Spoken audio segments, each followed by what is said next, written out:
Hello, welcome to Thor Talk, the show all about Marvel's resident God of Thunder. On this episode of Thor Talk, Thor's son Magni is reunited with his father and mother, but their relationship is a bit more complicated now. These complications won't stop the Thor family from returning to Midgard, where the Gods of Midgard lie in wait. Now, Asgard's new prince hunts supervillains with his father on Thor Talk. I am Thor the Thunderer, son of Odin, prince of Asgard, and this world is under my protection.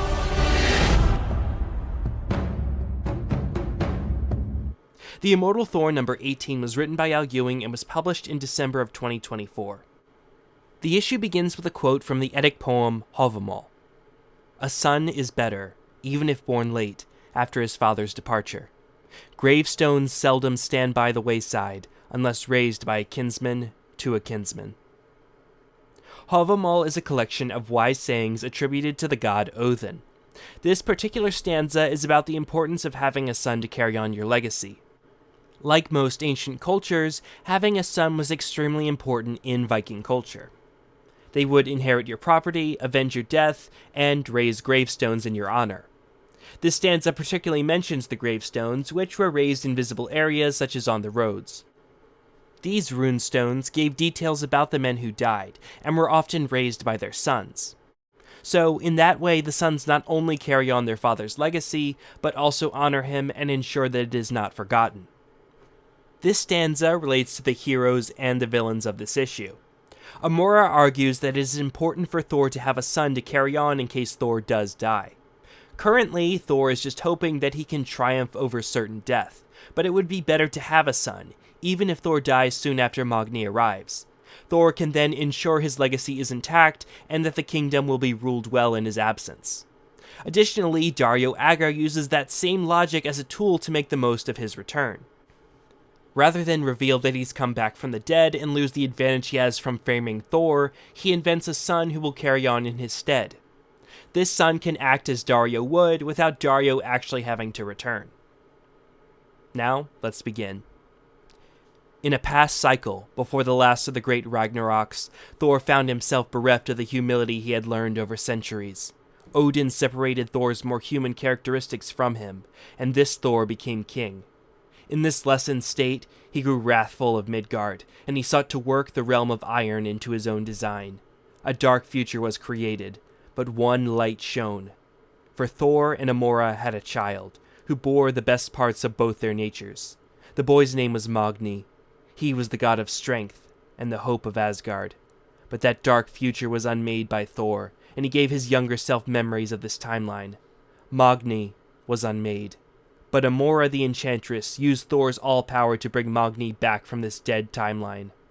Magni now asks why she did this, and Amora does have a very specific reason for doing so.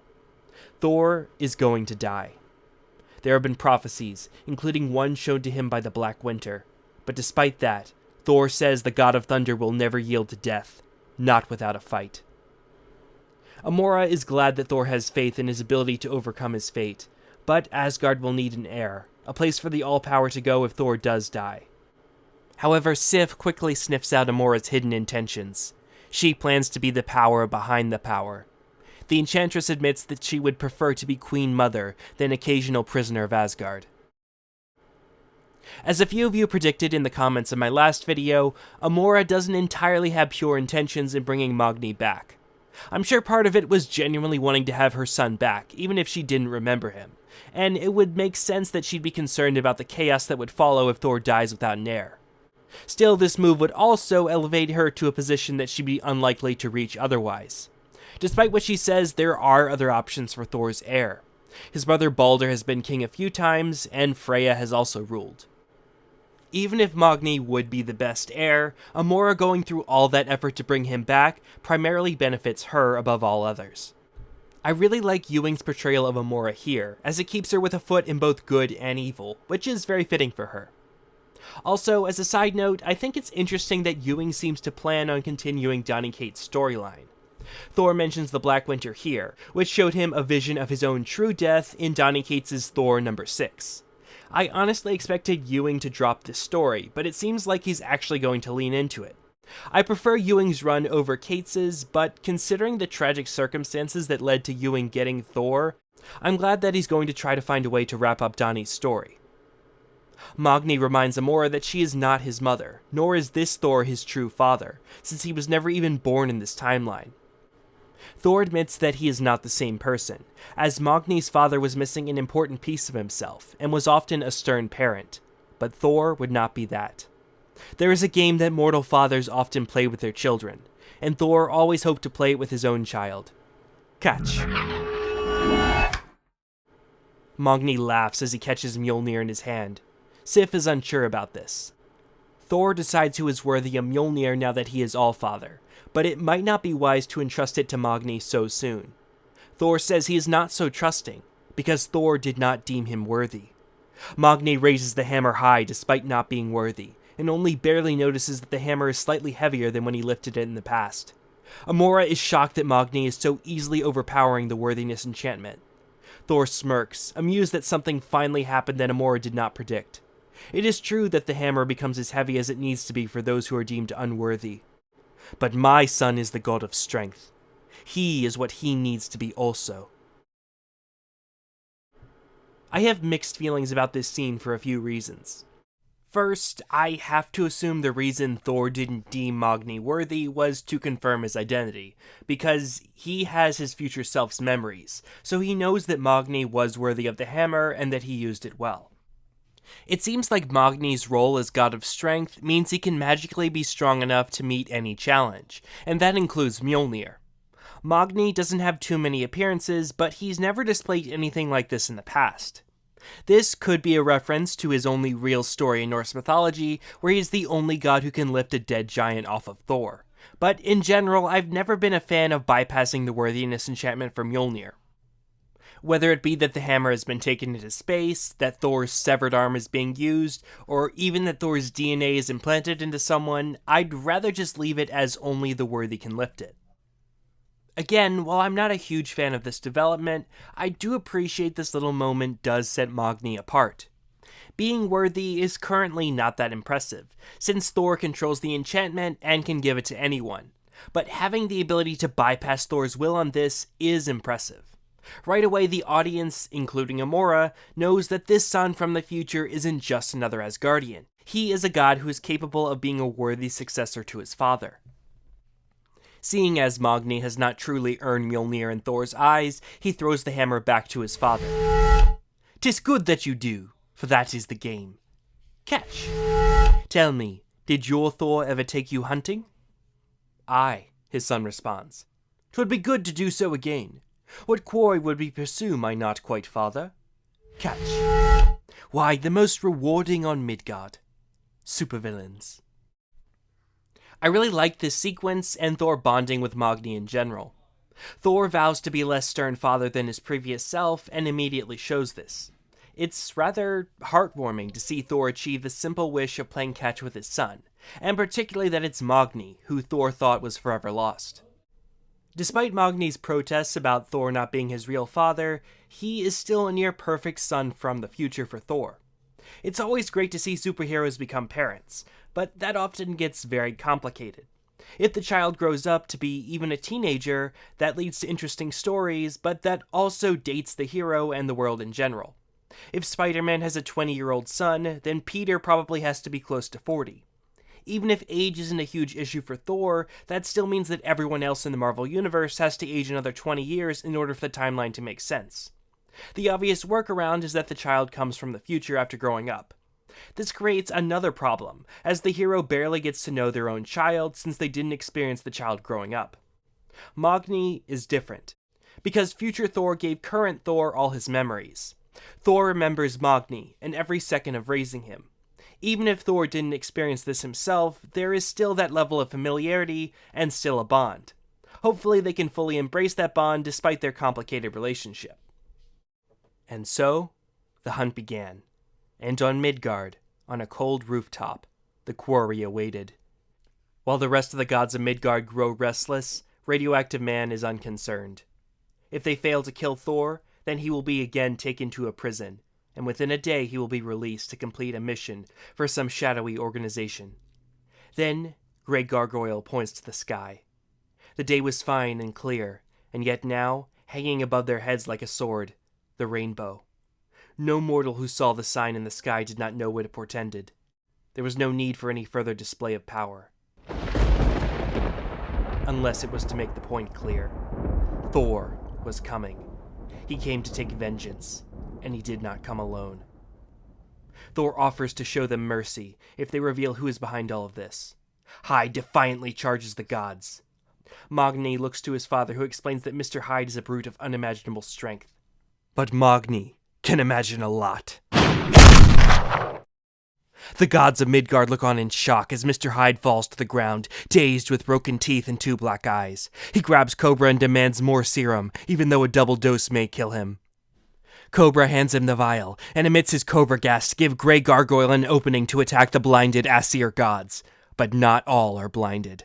Sif, who guards the Rainbow Bridge and was given the senses of her brother Heimdall, sees clearly, and she easily defeats Cobra. Grey Gargoyle still tries to use the opening to attack the Enchantress.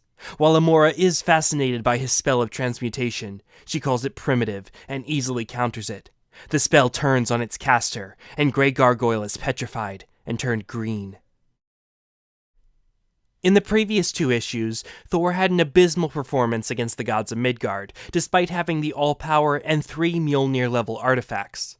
I had hoped that later in the story, Ewing would provide a further explanation to justify this. Perhaps Dario Agger made a deal with the devil to give these mortal supervillains power enough to challenge a Skyfather. But no, it's clear that that's definitely not the case now. Amora, Sif, and Magni are quite easily able to defeat these villains. Amora is a particularly egregious case. Grey Gargoyle was able to turn Thor to stone despite the fact that he had a Zeus-powered belt specifically designed for protection against magical attacks. Amora can not only resist Gargoyle far better than Yolgjord, but she reverses the spell and calls it primitive. Again, I do appreciate that Ewing takes pains to have Thor fight his battles with wits. The team he picks is well suited to counter the Gods of Midgard, but these villains could barely trouble Thor in the past. Thor, at this point in the story, should be able to defeat them all with a wave of his hand, and that wave may be overkill. Power scaling isn't everything, but these low-level villains gave Thor more trouble than the Utgard Thor. Thor was at least able to fend off Tornos on his own. I think something like that can really take you out of the story, and it makes it difficult to establish the danger posed by larger threats. Thor spins his hammer to disperse the Cobra gas. The gas's absence reveals that now only the radioactive man is still standing. Or perhaps not. Hyde rises again. His double dose of serum has made him more than twice his already monstrous size. The hulking Hyde uppercuts a surprised Magni, who sails through the air. Hyde turns his attention to Magni's father, throwing a punch that seeks the Thunder God, but finds Mjolnir instead. As Hyde screams in pain, Thor notes that this is a lesson for the boy and for Hyde. No level of strength can aid you if you cannot land the final blow. The hammer falls upon Hyde's head, and he collapses. Radioactive Man applauds the gods for winning an unfair fight, but still refuses to confess who is behind their attack. He will make a deal, but not with Thor. The trap is sprung at last. Police surround the building, placing Amora under arrest for corporate fraud, and once again demanding Thor surrender. Thor tells Amora they will discuss her role in all this later, but first they are leaving before they can make a bad situation worse. Dario Agger watches these events unfold. Everything has gone according to plan. Amora has been ousted, and Thor's reputation has been damaged even more. Dario will return as the head of Roxxon as Dario Agger Jr., his own supposed son. Dario Agger toasts to his invented son, his recovery of his company, and his pantheon. Hyde laughs at how wrong Radioactive Man was. Despite all his talk about getting off easy, he's headed to the same place they all are. Radioactive Man agrees in one respect, as all 4 of them travel the same road. The road to an unremarkable Roxxon building, where they will complete missions for a shadowy organization. It seems the Gods of Midgard are not yet done, and honestly, I kind of wish they were. It's fun to see these Silver Age villains again, but they really don't fit the overall Immortal Thor story very well. I think Ewing would be better served by finding enemies who could conceivably be a threat to current Thor. I did like the issue, but it wasn't without some problems. The Gods of Midgard just aren't doing it for me, and I have mixed feelings about how Magni lifted Mjolnir. Still, there were other parts I really enjoyed, like getting to see Thor bond with Magni, and Amora getting some fitting motivation. I'm very pro Magni and Thor being together, so Ewing could have Thor getting his teeth knocked out by the vulture, but I'd immediately forgive him if in the next scene Thor and Magni go on a fishing trip. Still, at this point, I would rather get back to the Utgard storyline. Fortunately, that seems to be where we're headed next. Well, that's all for this episode of Thor Talk. I hope you enjoyed it and the issue as always, and I hope you all had a very Merry Christmas and some happy holidays. With that being said, see you next time on Thor Talk, where You'll behold in breathless wonder